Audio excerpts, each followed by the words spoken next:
Es verdad que cuando se juntan en la pista y se cruzan Max con Checo, tampoco hay... Les dejan competir, pero creo que los dos lo compiten tienen con muy claro. respeto. Con respeto, con nobleza. No hay tensión, no hay tensión. Con lo cual, eso es un elemento que seguramente Fernando cuenta con ello, que pueda haber tensión, que puedan luchar por cosas importantes y en algún momento cometan un error para que él pueda pescar. Pero es que, viendo la superioridad que tienen y viendo el respeto que mantienen, creo que los dos tienen las cosas muy claras.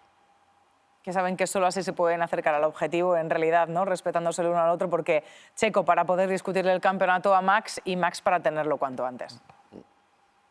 Sí, pero por eso es importante que Checo esté muy cerca, porque es posible que si vamos avanzando en la temporada y Max está a tiro de una carrera, tiro de menos de 25 puntos de Max Verstappen, en un momento dado ese respeto puede saltar por los aires.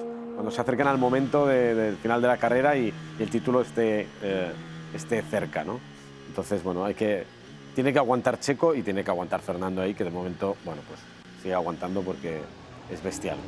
Lo de Max es bestial, pero lo de Fernando también es muy, muy fuerte. Lo es, sobre todo porque hablábamos de la paridad que hay y de la igualdad que hay y cómo se van turnando por carreras dependiendo de los circuitos los que están inmediatamente por debajo de los Red Bull, lo que es Aston Martin, lo que es Ferrari, lo que es a veces Mercedes, pero eso, se van turnando y el más consistente es Aston Martin. Sí. Bueno, vamos a decir, el más consistente es Fernando Alonso. Es el Aston Martin de Fernando. Eso. Pese a que Stroll ha tenido muy buenos resultados también durante el año, pero al final el que acaba llevándose, pues eso, que lo peor ha sido un cuarto. Sí.